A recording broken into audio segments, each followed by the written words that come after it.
성경 전체를 보면 순종의 역사와 불순종의 역사로 나누게 됩니다. 그러니까 하나님께 순종하는 자가 있고요, 하나님께 불순종하는 자가 있습니다. 근데 이 순종의 역사는 항상 하나님께서 은혜를 주시는 역사요, 인도하시는 역사요, 또 기적을 베풀어 주시는 역사요, 구원하신 역사. 근데 불순종의 역사는 항상 하나님 앞에 책망과 저주와 또 그 파멸에 이르는 역사를 보게 됩니다. 그러니까 하나님께서 가장 기뻐하시는 건 순종이죠. 말씀의 순종. 그러니까 하나님은 말씀하시고 우리는 순종하시고, 그것도 순종의 그 말씀을 또 전하는 것들. 오늘 말씀 보면 여호수아에게 하나님께서 말씀하세요. 근데 여호수아는 그 말씀에 그대로 순종하죠. 오늘 말씀 15절에 18절 한번 같이 읽겠습니다. 15절에서 18절 같이 읽겠습니다. 여호와께서 여호수아에게 말씀하여 이르시되 증거궤를 맨 제사장들에게 명령하여 요단에서 올라오게 하라 하신지라.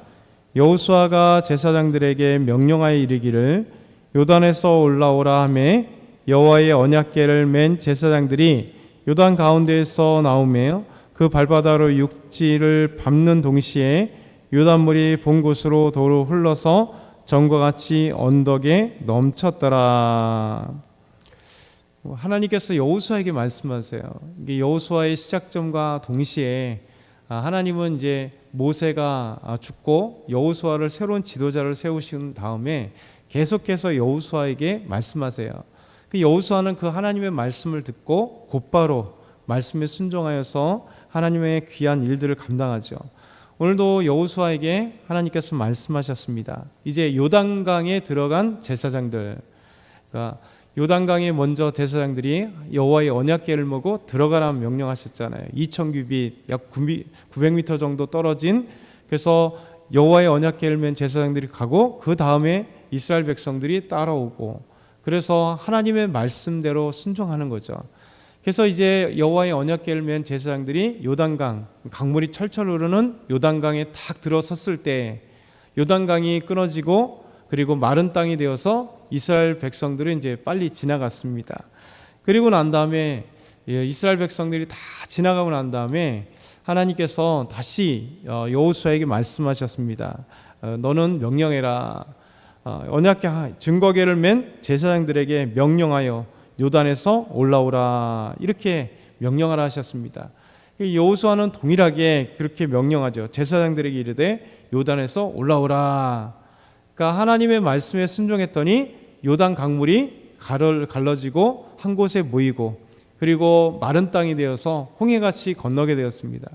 그리고 다시 하나님께서 말씀하실 때 이 말씀에 순종하여 다시 말씀하신 대로 명령하니 제사장들이 이제 요단강에서 마지막으로, 처음에 먼저 갔고 그리고 이스라엘 백성들이 따라갔고 그리고 이스라엘 백성들이 건너가고 다시 마지막으로 제사장들이 여호와의 언약궤를 메고 이제 올라오는 거죠.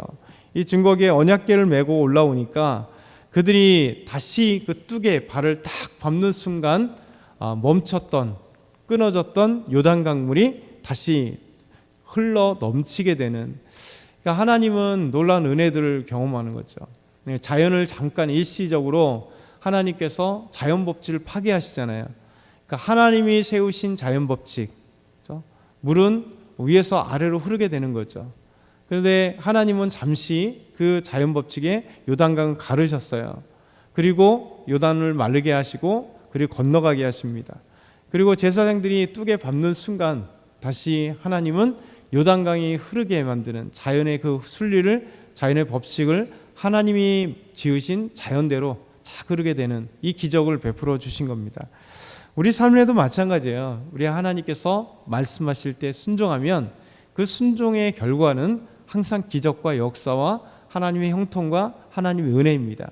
그래서 오늘도 우리가 금요일이 되었는데 일주일 금방금방 가잖아요. 우리 한번 항상 뒤돌아봐야 돼요. 하나님 말씀이 어떤 것을 내가 순종했을까? 또 하나님의 말씀을 잘 모르면 성경을 보면서 우리 새벽 예배마다 묵상하는 이 말씀을 통해서 오늘은 하나님 말씀이 어떤 것을 순종할까? 하나님은 나에게 무엇이라 말씀하실까? 이 말씀에 보면서 순종하는 것이죠. 그러면서 하나님은 먼저 여호수아에게 증거궤를 맨 제사장들을 명하여서 이제 올라오라. 그렇죠? 다 통과했으니 올라오라 말씀하십니다. 그러니까 처음과 끝이 동일하신 하나님, 처음에도 말씀하시고 마지막에도 말씀하신 하나님 말씀 따라 순종할 때 이 놀라운 기적을 체험하게 되는 겁니다. 두 번째는 하나님의 말씀대로 길갈에 12돌을 세우고 자손들에게 그 의미를 가르칩니다. 그러니까 신앙은 되물림 돼야 돼요. 그렇죠? 사실 재산도 되물림 되는 분들 많잖아요. 근데 진짜 중요한 건 재산도 되물림하는 것도 좋고 어떤 것도 되물림하는 거 좋지만 제일 중요한 건 우리 믿음의 사람들은 신앙을 되물림할 수 있도록 신앙 교육을 할 수 있는.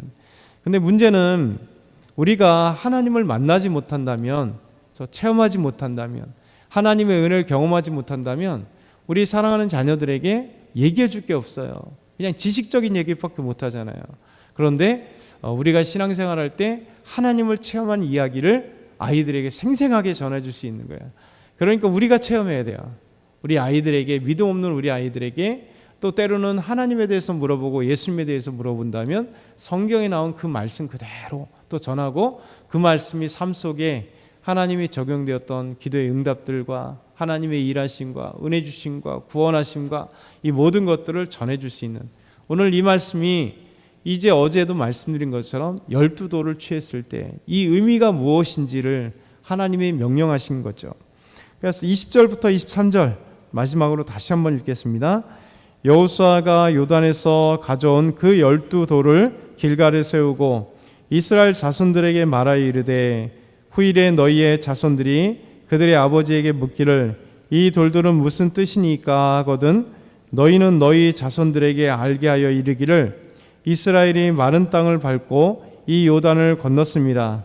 너희의 하나님 여호와께서 요단물을 너희 앞에서 마르게 하사 너희를 건너게 하신 것이 너희의 하나님 여호와께서 우리 앞에서 홍해를 말리시고 우리를 건너게 하심과 같았나니.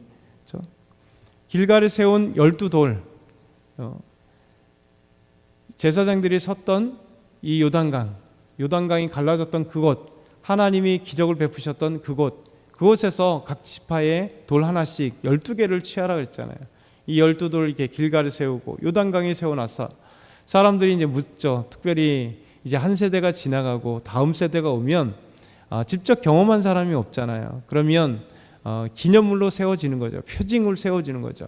그래서 아빠 이게 무슨 돌이에요? 엄마 이게 무슨 돌이에요? 할 때 이것은 우리 이스라엘 백성들이 가나안을 차지하기 위해서 요단강을 건널 때 하나님께서 이렇게 말씀하셔서, 그리고 하나님께서 놀랍게도 요단강을 가르시고 우리가 마른 땅으로 건너왔어. 그래서 이 땅을 차지한 거야.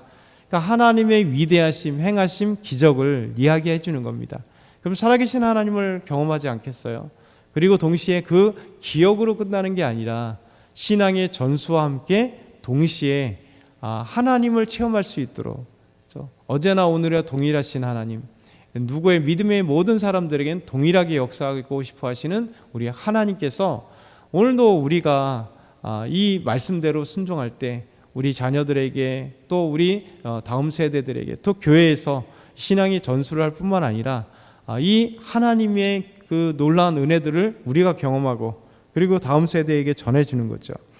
그래서 우리 하나님은 이 역사에, 성경이 역사된 그대로 또 우리가 답습을 하는 거예요. 하나님이 이렇게 역사해 주셨지. 우리 인생에 철철 흐르는 요단강 같은 이 삶의 어려움의 이 요단강을 하나님의 말씀에 순종하면 하나님이 가르시고 마른 땅을 건너게 가신 것처럼 내 인생의 여러 문제가 분명히 멈추고 해결되고 하나님이 놀랍게 인도하시리라 믿으면서 나아가는 것, 그게 우리가 체험해야 될 문제예요. 지금 당장은 보이지 않을지 몰라도 하나님이 일하고 계십니다. 그리고 우리와 함께 하시는 거죠. 그래서 우리가 오늘도 우리가 순종할 때 하나님의 기적을 체험할 수 있고 또 믿음의 전승을 할 수 있는 아름다운 모습들을 오늘도 저와 여러분이 다 누길 소망합니다.